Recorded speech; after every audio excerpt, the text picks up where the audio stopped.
Hello and welcome to Views on News. I'm Jawad Tehami. In today's program, we are going to discuss two important topics. The first relates to the recent foreign policy successes of Pakistan. In the second segment, we are going to talk about as to the overall situation in Gaza. We have seen the exchange of the Israeli captives and the Palestinian prisoners.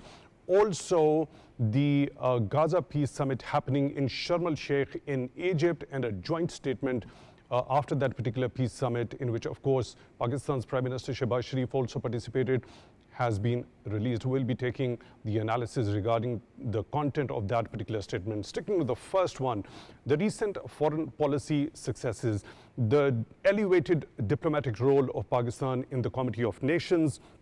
We've seen there has been a considerable improvement as far as the bilateral relationship of Pakistan and the United States of America is concerned. We have seen high-level interactions, including Pakistan's Prime Minister Shehbaz Sharif, along with Chief of Army Staff Field Marshal Syed Asim Munir, having a bilateral meeting with President Donald Trump. Before that, we saw Field Marshal also having a meeting with President Donald Trump. And after both these meetings, we heard President Donald Trump saying that he was honored to have had such meetings. And also, when we talk about Pakistan's enhanced role as far as the overall equation of the affairs in the Middle East is concerned, more specifically to the peace in Gaza is concerned, Pakistan's participation in the high-level summits that include the Arab Islamic Summit of the 8 countries with President Donald Trump. Also, we've seen Pakistan's Prime Minister's participation in the Gaza Peace Summit in Sharm el-Sheikh. Not only this,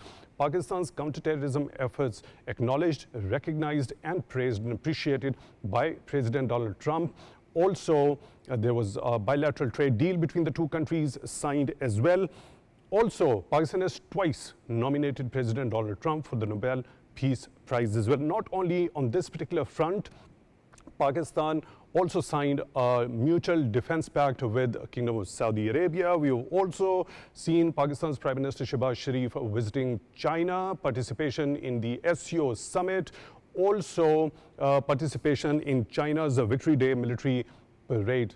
We have also seen foreign policy successes on a number of other fronts. We'll be taking the stock of the entire equation as to the foreign policy successes, elevation of Pakistan at the diplomatic front in the Committee of Nations, also Pakistan being recognized as a peacemaker, the stabilizer, as well as the security provider. For that, we are honored to be joined in the studio by none other than Professor Dr.Zafar Nawaz Jaspal, foreign affairs expert. Professor Dr. Zafar Nawaz Jaspal, thank you very much for your time, for being with us on the show tonight. We really appreciate that. These foreign policy successes back to back, do you think it directly owes to that very defeat Pakistan inflicted on India in May? I think that we have to review it, and on the basis that when we look, since the beginning of this year, Pakistan's foreign and strategic policy achievements are on the positive trajectory. Starting from, and the Trump administration acknowledged when we arrested the terrorists, you can say, who organized and conducted this terrorist activity, killing 13 soldiers in Abbey Gate in Kabul airport. In the following months, we have seen that the steady Pakistan's rise and acknowledgement. It was a full cycle. The Indians' desire to isolate Pakistan resulted in their own isolation. You slightly referred, yes, we are living in an era where you can say transforming or rapid transforming global strategic environment. There was time when we say state on non-state actors war, but state-on-state wars started. The landmarks were August 2021 and February 2022. After that, we have seen a lot of military conflicts in the entire world, and India also aggressed against Pakistan. Pakistan's befitting response, of course, we were successful, and it, you can say, raised the Pakistani armed forces, Pakistani people, and overall stature in the community of nations. We have to keep in mind that the current trend is offensive on the wall. And in that position, naturally, if you are militarily strong in an anarchical society, military has its own, you can say, language. So definitely you cannot ignore our, you can say, restraint. I think that in the May 4-day conflict, Pakistan's response was very calculated, mature, and responsible. And that has been, this response has been appreciated. And in the following months, we have seen how we conducted. Especially, we not only revised or gelled our strategic partnership with, you said, we signed a strategic agreement, which is open-ended with the Saudi Arabia, big menu. And at the same time, we took a principled stance on Palestine, the right of self-determination. The same state constituted pre-borders of 67, and at the 1967, at the same time, we be part of the international community. So instead of reaction, we are now part of action. Right. We're part of action. So that very enhanced diplomatic role as overall affairs in the Middle East is concerned, Pakistan's Prime Minister's participation in that 8 countries, Arab and Islamic countries, summit with President Donald Trump. Also just yesterday, we saw Prime Minister Shehbaz Sharif over there in Sharm el-Sheikh. Of course, the kind of candid conversation, informal conversation with President Donald Trump he has had is also in his address saluted President Donald Trump for his peace efforts and saying that he's the one who was required at this particular point in time, twice nominating President Trump for that particular Nobel Peace Prize. So how do you look at this increased diplomatic role of Pakistan as far as the question of Palestine is concerned, and the overall Middle Eastern affairs, given the fact that Pakistan has also signed that mutual defense security pact with Saudi Arabia? We have to not forget 3 points here. First, Nobel Peace Prize. There is a different communities, international community has its own ways to judge. But we have to judge keeping in mind our demands and our challenges. In this context, of course, President Trump played a critical role in diffusing the tension. Of course, our nuclear, if we were not prepared by ourselves militarily, then definitely Americans were not playing the role. That makes sense. Right. But they did play a role in diffusing an escalatory or stopping and diffusing escalation. And as a result, the region was saved from nuclear flashpoint or nuclear war. So for us, as a peace-loving nation, from the very beginning, starting of the attack on Pahalgam, or after that attack, continuously articulating and demanding international investigation, we tried to respond calculated and avoided escalation. In that context, there was a convergence of interest, and that our convergence of view was that the Trump played. So naturally for us, he was a peacemaker, or his role was crucial in bringing a ceasefire, so we nominated. Right. Second point is, yes, since the number of years we have been working with the Saudis, we have not a relations today. You trace the Pakistan-Saudis relations since 1946, before the creation, and then continues and always positive. Saudis trust on us and we trust on them. In a difficult times, Saudis supported us. Naturally, Saudi is not a military power. It does not have a military and industrial complex, but it is an economic power. It has a political weightage. It is an Arab leading power. And with that capabilities, it always supported us. And then finally, look, we didn't change our stance on the Palestine. For 2 years, we were supportive. Even when there was a war with when the Israel attacked on the, you can say, Iran, we politically, diplomatically, and whatever was possible in our capacity, we supported the Iran. So our firmness, principled stance, contributing in enhancing Pakistan's image in the community of the nation. Right, two very important questions. I know that you'll have to leave a little earlier today, but I'd like to seize this opportunity. Two very important aspects. Sure. Given the fact that Prime Minister also participated in the SCO summit, his participation in the China Victory Day parade as well. At the same time, quite after a hiatus, this particular revival of the bilateral relationship between Pakistan and the US, they seem to be on quite a right trajectory with quite a future prospect on a number of fronts as well. So keeping these both bilateral relationship, what is exactly how the things should be pursued by Pakistan on the foreign policy front on this particular very dimension? We have to make a distinction between two. With the United States, we have some kind of a transactional. Right. We have ups and downs, but we have with the United States since 1951 or 52 very strong strategic cooperation. Sometimes it goes down, many obstacles. But at the same time, one thing is established. In these decades, over a 7-8 decades relationship, we maintain one thing. Where our interests converge, we are with them. We were frontline state. But at the same time, we did not compromise on our principal stances, like how we viewed the India.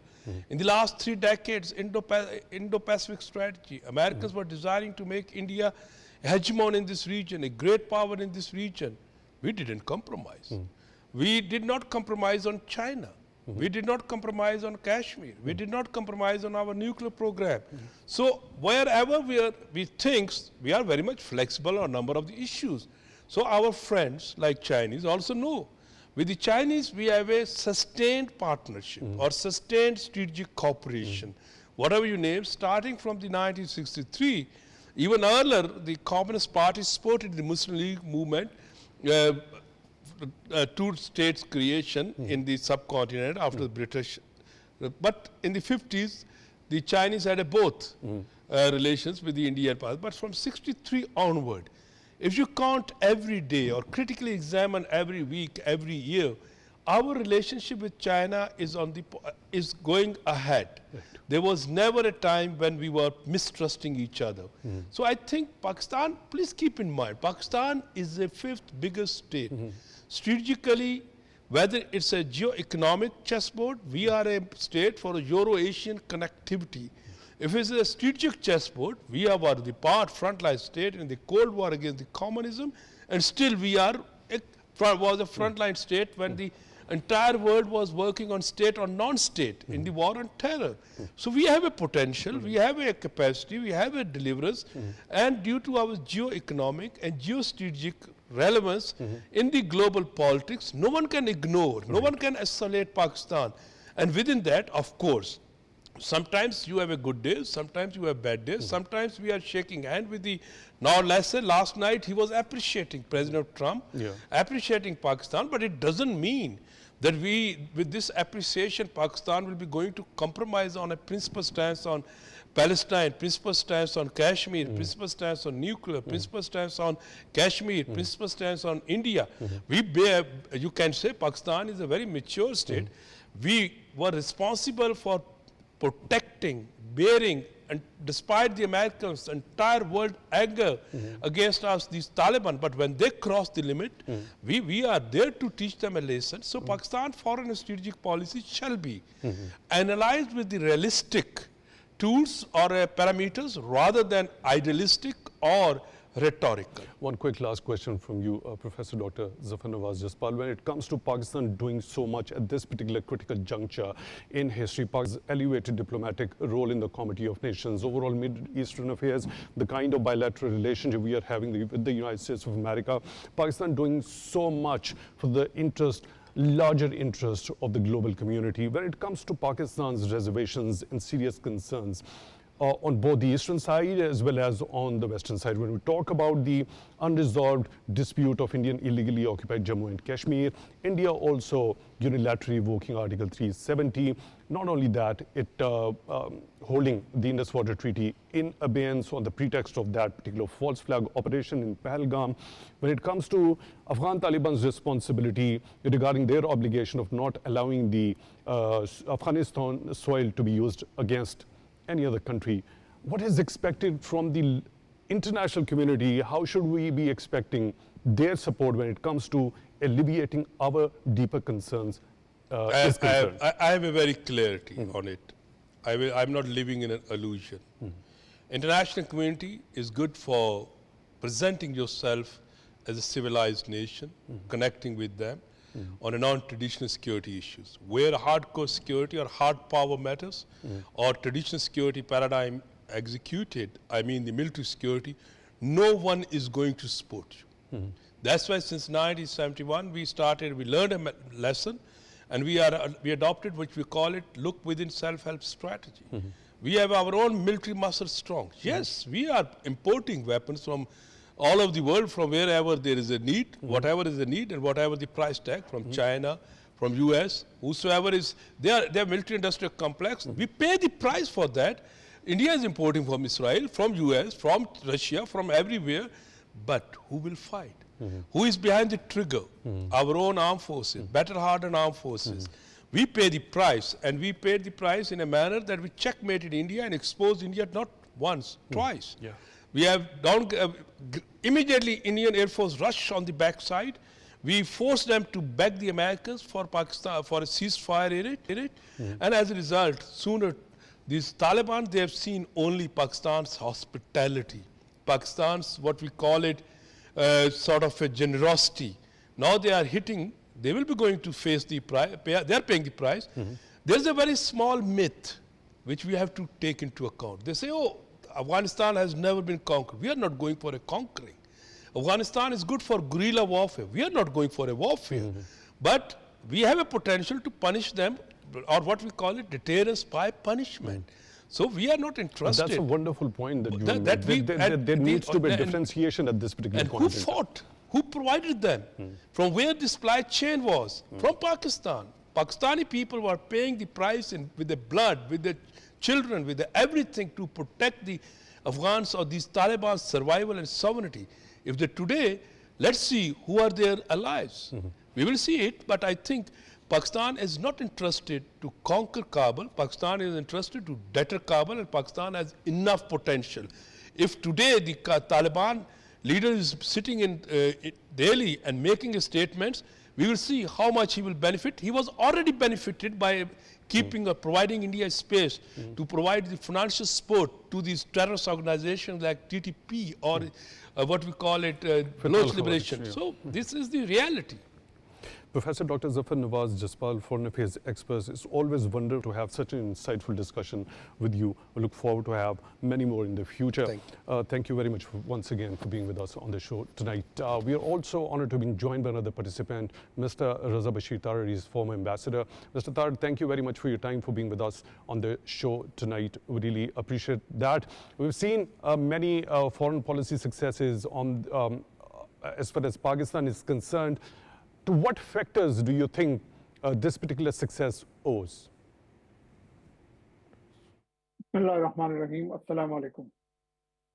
Well, Tami Saab, Professor Jaspal has,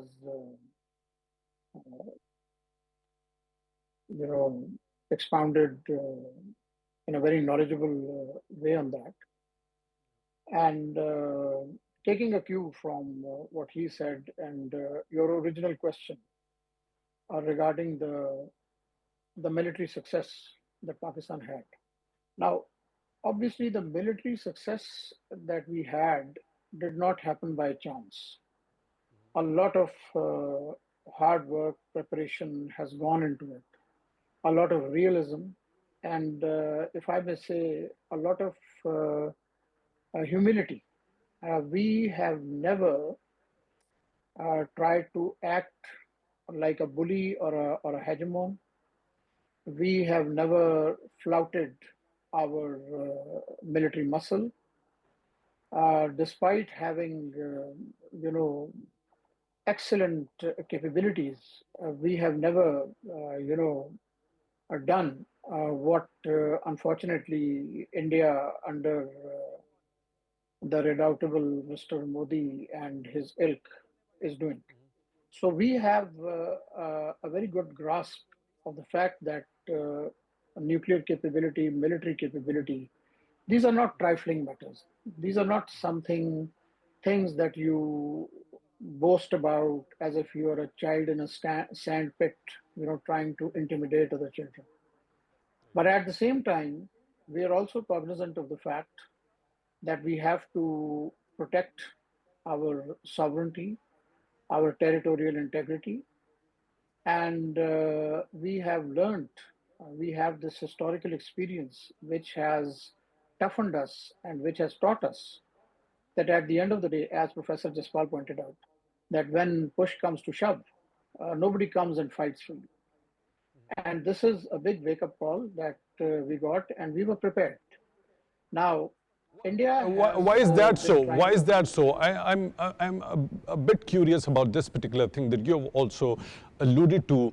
When Pakistan is doing so much, we have also seen in that war on terror, Pakistan had to sacrifice such a big time for the larger interest of the international community. You have seen the recent elevated diplomatic role of Pakistan as well. Pakistan doing so much when it comes to the resolution of the conflicts around the world, when it comes to Pakistan's desire of peace, stability and security the world over. So when Pakistan had been helping over the number of years for the larger interest of the international community, what should Pakistan, why shouldn't actually be Pakistan be expecting a reciprocation when it comes to Pakistan's serious concern regarding India's high-handedness in terms of revocation of Article 370, also putting the Indus Water Treaty in abeyance, also holding the interim Afghan authorities accountable for not complying with their international obligation of not allowing the Afghan soil to be used against any other country for terrorist purposes?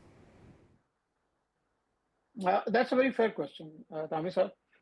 And if you allow me a bit of a poetic license, and if I may, be as candid as I can about this, I think what we have to understand, I think we have perhaps a certain cultural baggage when we look at these things. We have a deep sense of loyalty among ourselves. It's very important in our culture, reciprocation, and standing up for friends, not letting them down. And we sometimes probably misread what realpolitik means in the, in kind of the global arena. Now, I think there is no doubt about the contribution that Pakistan made to essentially, stop the Russian advance into Afghanistan. And we can perhaps take credit for what happened to the Soviet Union, at least in part. But then we have to understand that the priorities of the West changed. So they were then, let's say, concerned about other things. And one of them was, say, for example, containment of China. And in that, the kind of the Indian myth, which had been very, carefully crafted. Indians are very good at crafting a persona and then, pushing it through. And the Westerners had a rather kind of a romantic view of their capabilities and what they could do or what they would do. I get your point, And Mr. Tarar, I meanwhile, get the your point. Indians, I seek your pardon for the interjection over here. Your answer, a quick answer in yes or no. After there has been a considerable deterioration of India's perception the world over with its export of state sponsorship of terrorism on the Western soils, in particular, the kind of nosedive India's bilateral relationship has had with the United States of America during Trump 2.0, do you think this is time for these major powers in order to revisit some sort of strategy when it comes to alleviating Pakistan's genuine concerns? Yes or no? Oh, definitely, yes. Mr. Bashir Tarar, thank you very much for being with us. Former ambassador joining us on Views on News tonight through your link. We really appreciate that.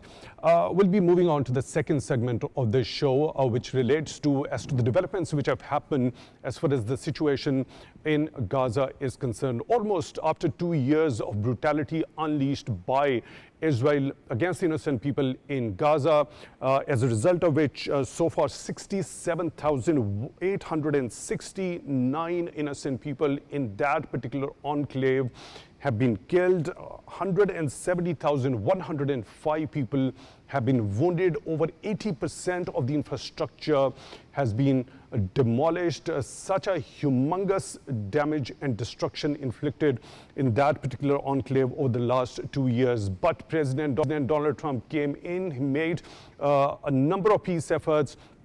There was an earlier ceasefire between the two sides reached as soon as President Donald Trump took office back in January, just a day before that, but it was violated 2 months later on down the timeline by Israel. When we saw that violation happening, Israel resorting to brutality once again of humongous proportions, also International Court of Justice terming that particular brutality as form of genocide. Also, we saw the United Nations saying there was a particular famine and the food and the daily necessary items were being used as a weapon of war. We saw hunger and suffering taking root over there in that particular enclave. Also note that when these particular efforts were happening, there were mediating countries including Qatar, Turkey and Egypt, the culmination of which we have seen yesterday in Sharm el-Sheikh in Egypt, the Gaza Peace Summit happening. Of course, Pakistan's Prime Minister Shehbaz Sharif was also in attendance in that particular historic summit.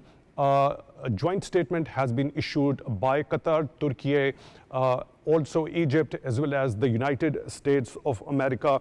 Before that, we have also seen the exchange of the Israeli captives, as well as 2,000 Palestinian prisoners. Now, more specifically, when we talk about this particular exchange, before heading to what are the contents of that particular joint statement by 4 countries, there are certain reports which actually allude to this particular bitter reality that those 20 captives which were released from Hamas's jurisdiction, they were not even given any sort of torture. On the contrary, what we saw, there are reports that those Palestinian prisoners which were in the custody of Israel in Israeli prisons, they were tortured and humiliated. And there are prisoners who say one of the Israel's prison was literally a slaughterhouse.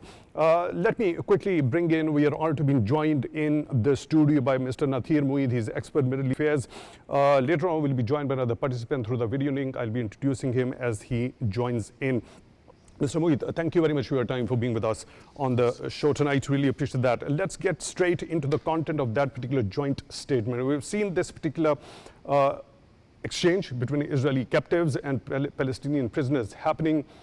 Firstly, I want your quicker view regarding as to the difference how these prisoners and these captives were treated respectively. Well, as we have seen that the Israeli war prisoners, they were very healthy, they were shining when they were handed over to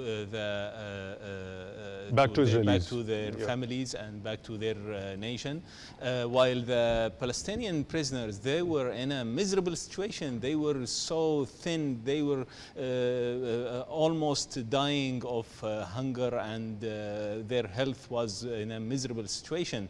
They were tortured, and they have. What sort of a mindset is at play behind this all? This is just to destroy the psychology of the Palestinian nation. This is to tell the Palestinian nation, you have no rights on this land, although they are living in this land since thousands of years, even before the people of Israel. Palestinians are the roots, their roots are in this land. So this is what Israel is trying to do.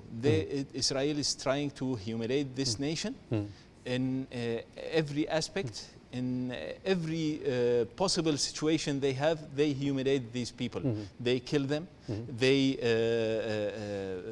put them in a miserable situation if they are in prisons, even if they are on the roads. Even the people in the West Banks, they are not free to move from any area to other. They are suffering the humiliation of the Israeli soldiers. I get your point. I'll come back to you for a number of other points regarding as to the content of that joint statement after that Gaza Peace Summit in Sheikh in Egypt. We are now honored to be joined through the video link by Mr. Munir Akram. He has served as Pakistan's permanent representative to the United Nations. Excellency Munir Akram, thank you very much for your time, for being with us on the show tonight. Really appreciate that. What's your understanding if we try to analyze this particular joint statement after that Gaza Peace Summit in Sharm el-Sheikh? Let me just quickly wrap it up. A rare acknowledgement of the administration of the US president that Palestinians and Israelis deserve equal rights. It doesn't point finger at Palestinians to be the cause of the conflict. Also reframes struggle in Gaza as part of the broader Palestinian question. However, this particular joint statement stops short of explicitly acknowledging Palestinians' right to self-determination and right to statehood. Please go ahead. Well, I think the joint statement is, of course, issued at this meeting.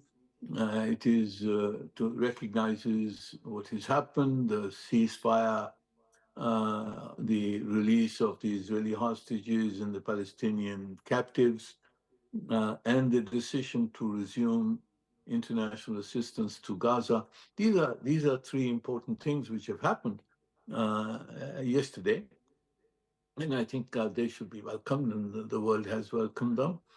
But of course, there are important issues that are recognized that are outstanding, which will have to be addressed.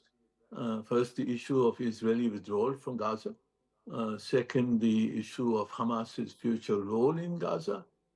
And thereafter, you will have the issues of governance, of the stabilization force, and of the reconstruction of Gaza.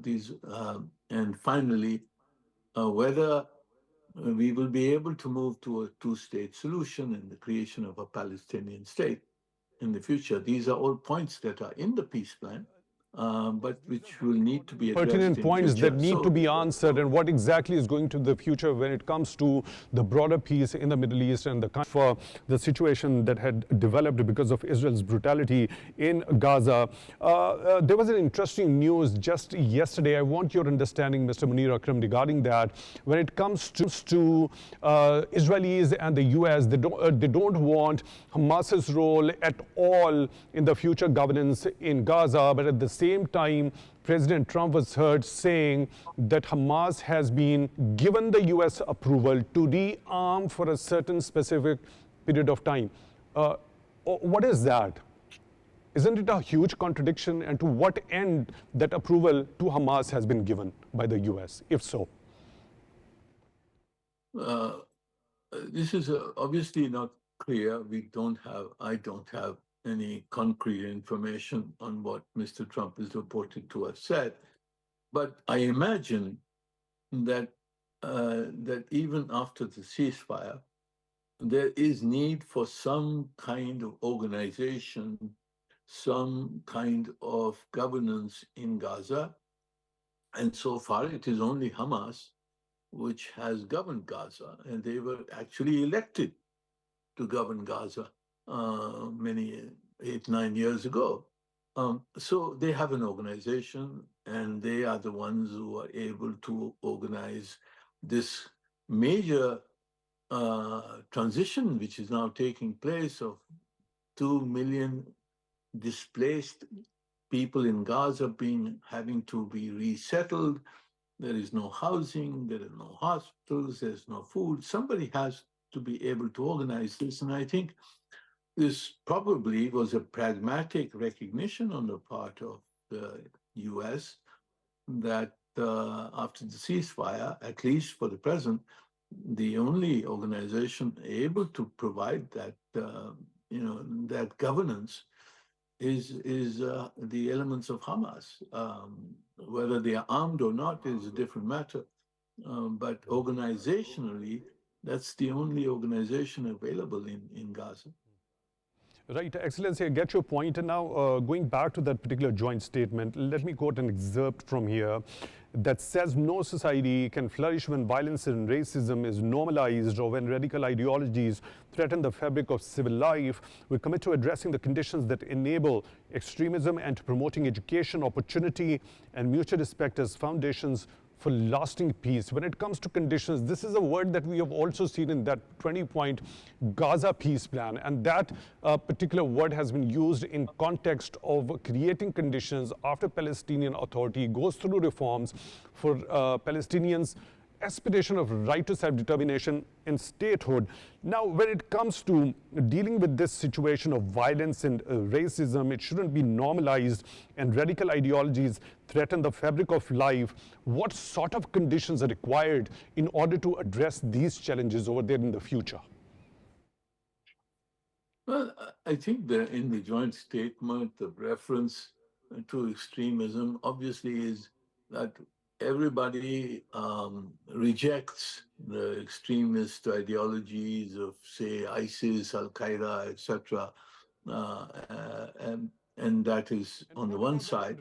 But I think there is an indirect reference to also the extremist ideologies which are being propagated in Israel by the settlers, by the religious extremists, people who want to claim the whole of Palestine as greater Israel.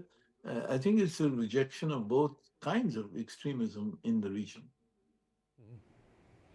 Right, going ahead, this statement talks that we pledge to work collectively to implement and sustain this legacy, building institutional foundations upon which future generations might thrive together in peace. We commit ourselves to a future of enduring peace. This enduring peace, to what factors do you think it would depend to become sustainable?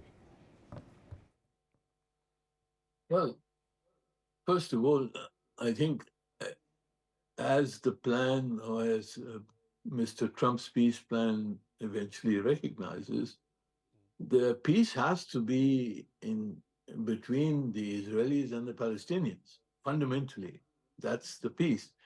And the larger region, the Arab and Islamic world, which surrounds Palestine and Israel, they have to also be satisfied with the arrangements. And therefore, I think the conditions for peace is the two-state solution. This is an international consensus.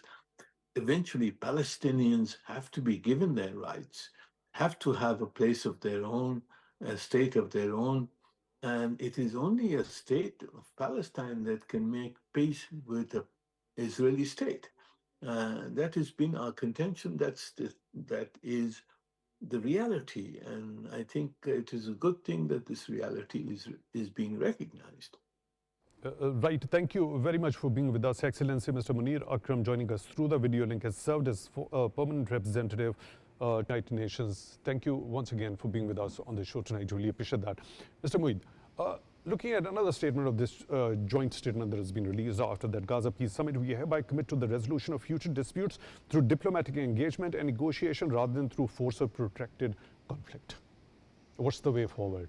How to uphold this particular thing? And also, I want your understanding regarding when this summit happened, there was no presence of Israel or Hamas in that particular summit. So what does that depict? Yeah, since the 90s, the Palestinians have been in the process of negotiations, peace negotiations with Israel. The Palestinian Authority continuously was engaged in this process. But Israel never kept its word, never took it seriously. Israel have been breaking the international laws every time. Every law it has broken. The Israeli settlements are increasing every day in the areas which was already discussed and decided in the negotiations that these are the territories of under the control of the Palestinian Authority. So bringing this again and starting from the zero will not help unless There are international But don't you think, guarantees your quick from the- answer regarding, with the involvement of so many regional countries, not only regional countries, but some of the very key influential countries from around the globe, Yes. peace would be given a chance because, Yes. because President Trump himself is exerting that very. Yes, this is the change. This is the change we are expecting now from the international community, especially from the United States. United States was backing Israel through the whole around 25 or 30 years. But now we are expecting a change in this policy. Mr. Natheer Moeed, expert Middle East Affairs, joining us in the studio. Thank you very much for being with us on the show tonight. Really appreciate that. With that, we come to the end of today's Views on News. Till the next one, take good care of yourselves.